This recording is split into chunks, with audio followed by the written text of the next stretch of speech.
my manifestation today is somewhat an issue that is not just a matter of personal privilege, but it's also in the defense of the Senate. As you know, Mr. President, we celebrated our centennial anniversary last week. And during that week, I realized that we faced one of the worst attacks against our independence, wherein a commission created by the Constitution itself had threatened to undermine our independence as an institution. Last October 4, Commission on Human Rights Commissioner Roberto Eugenio Cadiz publicly slammed the committee chair of the Justice Committee, Senator Richard Gordon, for suspending the hearings on the extrajudicial killings issue after a heated debate with our honorable colleague, Senator Laila de Lima. And quoting from a news article, Mr. President, the commissioner had said, "Who's running away from the Senate hearing? De Lima, Approbado, or Gordon, and the other senators of the majority? Who's closing this hearing? Under the circumstances, there is every reason to believe it is Gordon who is afraid of this hearing. I challenge him as a commissioner. The only way for him to recover his credibility as chairman is to continue with the hearings and listen to the other witnesses. Otherwise, there is every reason to believe he is a coward." Mr. President, that is a bit too much and unfair, Mr. President. This kind of cavalier attitude and scathing statement against our very own committee chair, Senator Richard Gordon, and other members of the committee, including myself, who is a member of the majority bloc of the committee, is an insult to the Senate and its history. I cannot let this pass, Mr. President. The Commission on Human Rights, as a constitutional body, should respect the Senate as an institution, as well as its processes and time-honored traditions. The Commissioner's statements are truly unfair, Mr. President. And the committee even devoted, unfair because the committee even devoted several hearings on Approbado's testimony. And despite these accommodations, the credibility of the chairman himself is now being challenged. So, Mr. President, I personally believe that when one of the commissioners of the Commission on Human Rights says that credibility is lost when a chairperson of the Senate committee and its members react to certain turn of events in a hearing, we can say that this is an interference of our exclusive realm and a clear breach of our jurisdiction. As such, as a member of the Senate Committee on Human Rights and the Senate of the Philippines, I would like to hear an explanation, or at least, at the very least, demand an apology from the Commission of Human Rights for the statements made by them in October 4, 2016. And I leave it to the chairperson or the chairman, because there's supposed to be a hearing tomorrow. I would like to see, as a member of that committee, that they either apologize or explain before we have their hearing tomorrow. What I was told by the chairperson and both co-chairs, Chairman Gordon and Chairman Lacson, is that they will await the explanation of the the Commission on Human Rights. But meantime, they will continue with the hearing tomorrow on the issue of death penalty, since it will be the same resource persons, if I was told. So that was my manifestation, Mr. President. It's not a privileged speech of sorts. It's just that I was appalled. No? The same way the other house would, or other agencies would insult a fellow colleague like Senator De Lima, we would also stand up and defend a fellow colleague. In this case, I'm here to stand in defense of our chair of the committee, at the same time my chair in the Red Cross, and I believe that his credibility is unquestionable, Mr. President, and he means well for the committee and for the Senate. So with that, I submit, Mr. President. Thank you for that manifestation, Senator Subiri. Senator Gordon, you want to be recognized?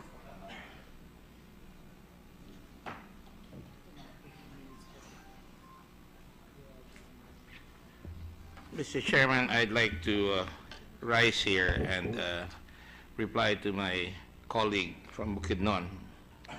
And I thank him for thinking of the institution of the Senate. When we conduct investigations here, especially this representation, I think you're all witness to the fact that we tried as much as possible to be fair, firm, and certainly in command of the situation. Sometimes it's unavoidable that there will be altercations, but we do not lose our dignity for that, Mr. President. However, when somebody whom I don't even know stands up and starts casting aspersions on the Senate, you know, Mr. President, I can forgive people who attack me, but this is an institution. It's an institution that deserves the respect of everyone, and I think all of us here have tried to live by the code. We have not gone beyond the pale. And so therefore, I think every, assault on the Senate must be, answered and addressed. Now, Mr. President, you never heard me complain about this. In fact, I was approached even by your own sister, who is a member of the commission, and I raised the matter very gently to her, and I said, I think one of your people has become a rogue, an interloper, a pretender who makes statements that he doesn't even know of, and that he is destroying the institution called the Commission on Human Rights. Now, you know, Mr. President, that this representation, even in my past life as a senator, have always gone up and supported the Commission on Human Rights. And I think the very maxim res ipsa loquitur will bear me out as we investigate these so-called extrajudicial killings. Already, I'm pretty sure I can look at myself in the mirror at any time of the day or at any time of the evening and say that the committee has really acquitted itself. Senator Lacson, Senator Zubiri, Senator Pacquiao, all the others, Senator Angara, we ask very, very good questions, including all the others. I just want to point out, Mr. President, it is unfair for anybody who is not even known to us to suddenly come out of the woodwork, call a press conference, and dare to say that we are cowards. I'm a coward. Mr. President, I don't have to prove my manhood to anybody. Maybe some people are insecure about their manhood, but I don't have to prove my manhood to anybody, Mr. President. I just try to prove my manhood by being a gentleman at all times. I have done that here in the Senate, not only in this current session, current Congress, but in the previous Congress. Because ano ba mawawala sa atin kung mag-apologize? Ano ba mawawala sa atin kung we give way? But we do not attack each other here. We do not savage each other here. The President is aware of the fact that I was going to go on a privileged speech on that incident, again, to protect the institution. And when the people concerned came to me and I didn't even announce it to the press, I kept quiet. The majority of our leaders is aware of this. I did not go on with that because these are colleagues of ours. I don't want to embarrass anybody here. It doesn't add to my intelligence or my pride that I would insult a fellow member of the Senate. No, far be it from my mind to do that. Especially, the way we've all been raised up. We are raised to go to the higher level, not to the lower level. And so when the chairman of the Committee on Human Rights called me the previous evenings and say, and I quote, "Good evening po, Senator Gordon." And he's a friend of mine. He's from UP. I've always encouraged him.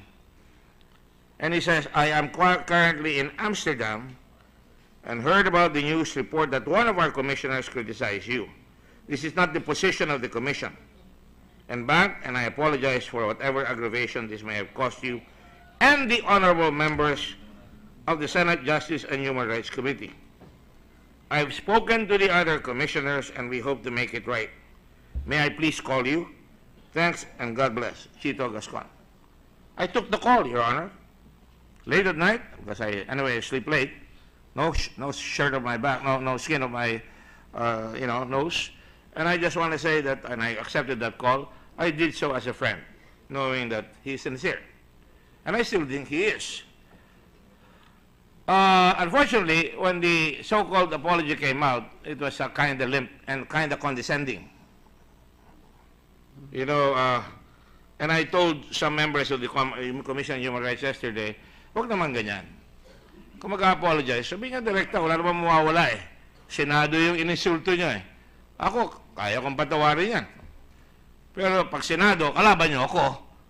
Kalaban nyo ang Senado. And lugar na may mga kaibigan kayo sa Senado, baka mawala na kayo ng kaibigan altogether. Wala namang mawawala sa inyo. Hindi naman namin kayo na-atake. We're happy that there's a Commission on Human Rights. We're happy that they can come around and help us investigate the wrongs that are being perpetrated. And Mr. President, I was all out and saying, let them come. In fact, Mr. President, humihingi pa nga ng pamasahe.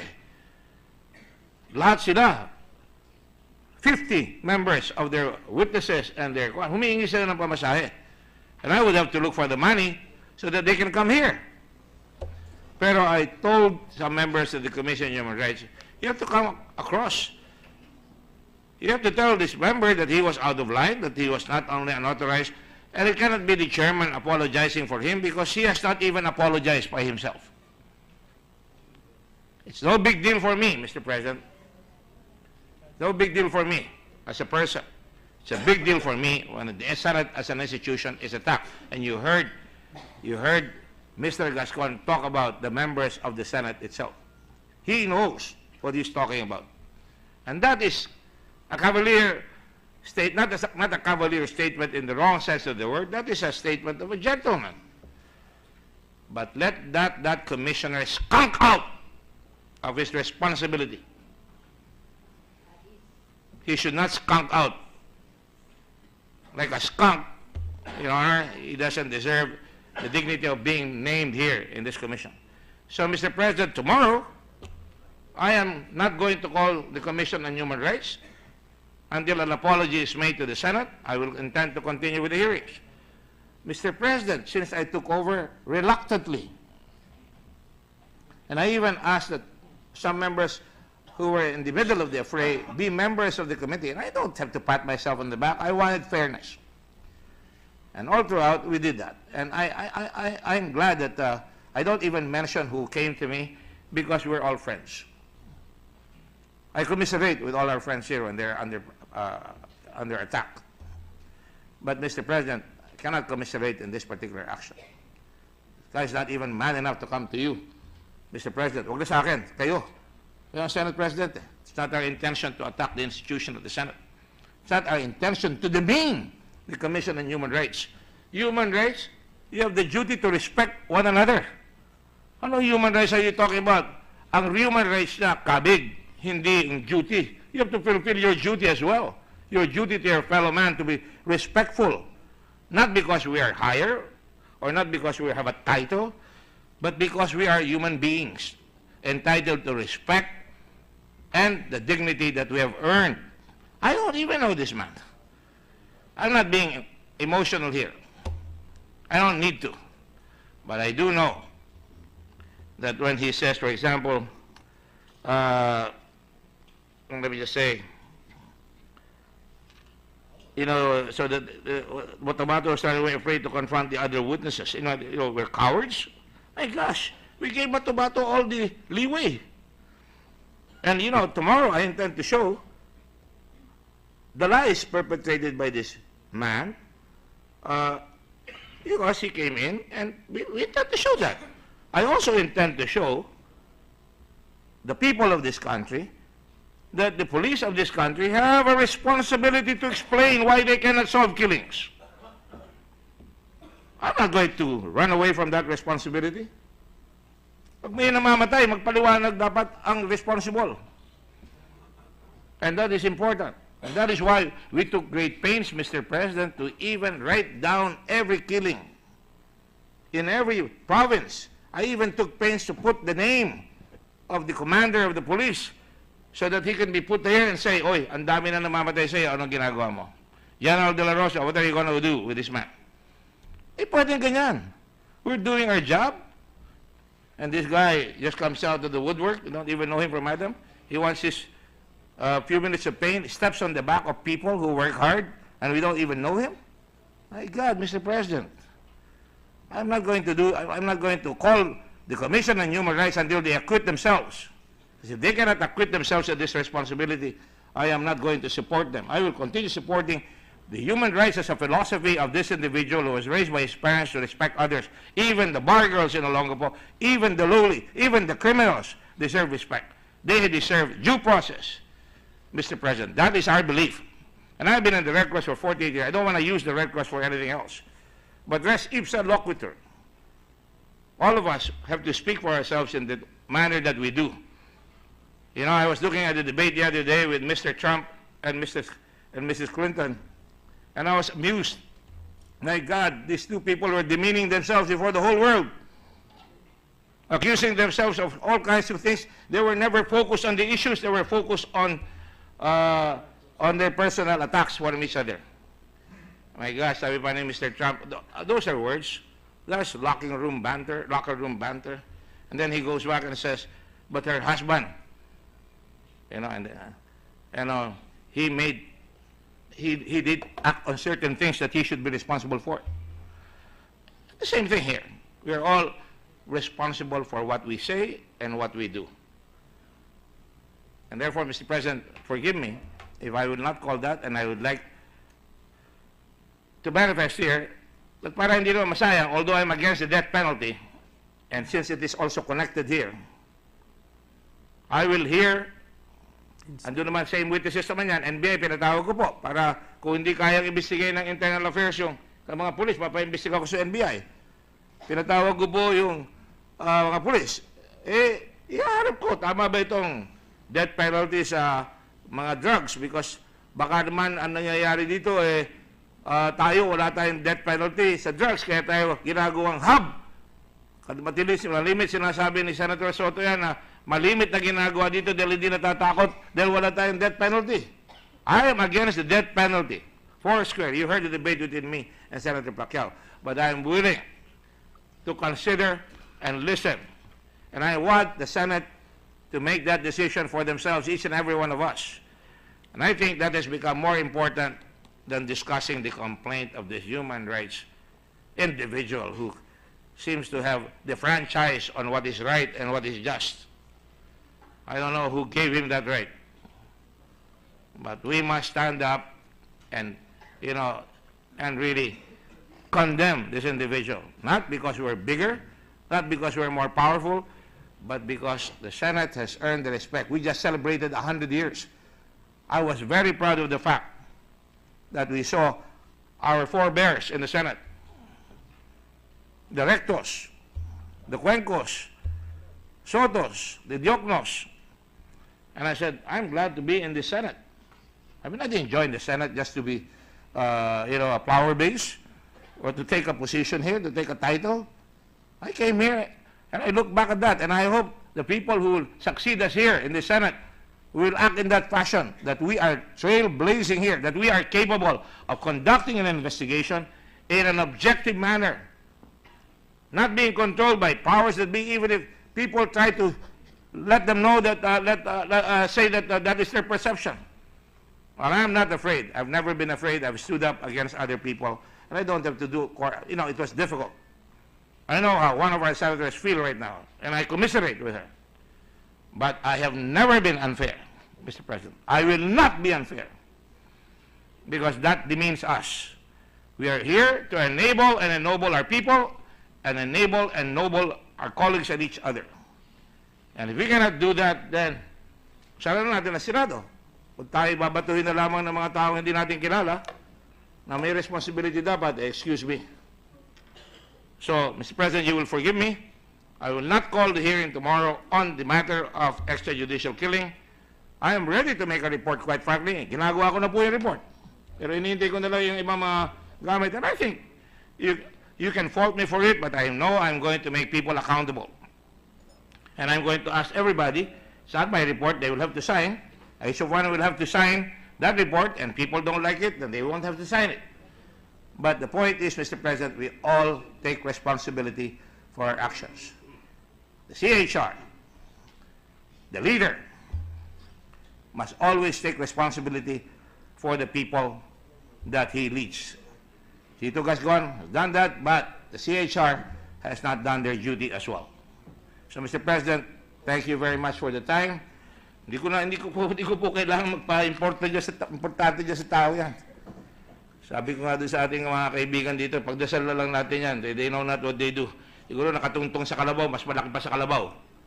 And that is a problem sometimes with our country. We have people who are appointed who seek title and who seek position, but cannot do what is right. And no wonder, hindi sila pinapansin. Kung they cannot respect others, how do they expect that they will be respected by others, Mr. President? And you know, if we do not stand up here, and I would like to thank Senator Zubiri. Of course, you know, Senator Zubiri and I go back a lot of ways. Not because we're friends, even if his father is from the other school, and they lost the championship and to the Ateneo Blue Eagles at that time when he was playing for LaSalle. I forgive him. It's part of human rights and duties. But I cannot blame Senator Zubiri for being close, and we are close, and I'm proud to be associated with Senator Zubiri, and I'm proud to be associated with the Senate. God bless the Senate of the Republic of the Philippines. Thank you very much. Thank you, Senator Gordon. Sir President, Senator may I Cayetano. just manifest some quick observations? Go No? First of all, Senator Dick, we thank you for standing up for the Senate and for the committee, as you said, not for yourself. I looked at the apology. First of all, at least on the face of the apology, it seems that it is a press statement made after they realized that there was a mistake, but it seems from this apology, they made no effort to correct the report that it is the CHR that slammed the Senate. Because it's very important that as soon as you read it, and all agencies now monitor the media, Twitter, that you correct it. Because the longer it stays, the more people will believe it's true, and the international media is monitoring us. Second observation, Mr. President, the public and the media can criticize us all they want. When we did not immediately investigate the pork barrel scam, there was a lot of criticisms, and it was the right of the media and newspapers. But if the departments, agencies, constitutional bodies would be allowed to do this, then if Senator Grace does not call a hearing on emergency powers, the DOTC themselves are free to slam the Senate for not hearing it. If the, never mind, if Senator Villanueva does not hear the ENDO, and the laborers slam him for not hearing it, because that is their right. But if the Labor Department does that, then they will be running the Senate. We are not independent anymore. So that's the second observation. Third observation, Mr. President, on the fourth paragraph of their apology, ito po nakalagay.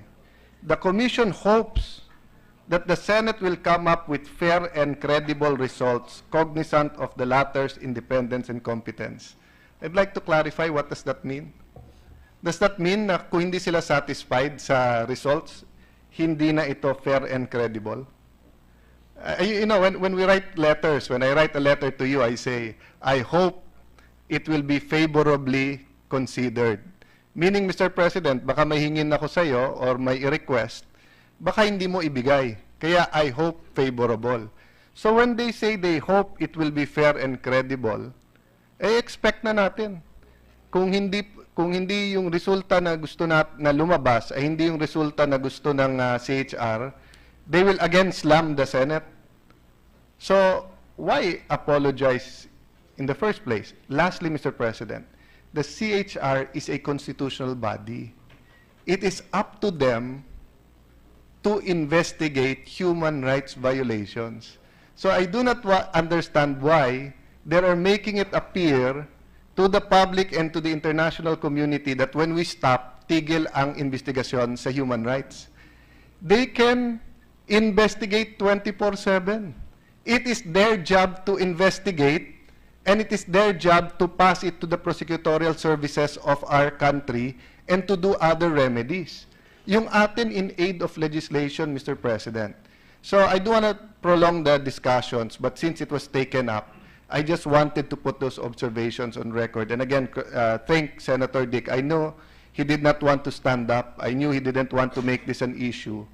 But it's an issue about the institution and the committee and not an issue about Senator Dick Gordon. Thank you, Mr. President. Thank you, Senator Cayetano. Mr. President, I move to suspend the session so that the members of the Senate can go into caucus as requested by the chairman of the Committee on Finance.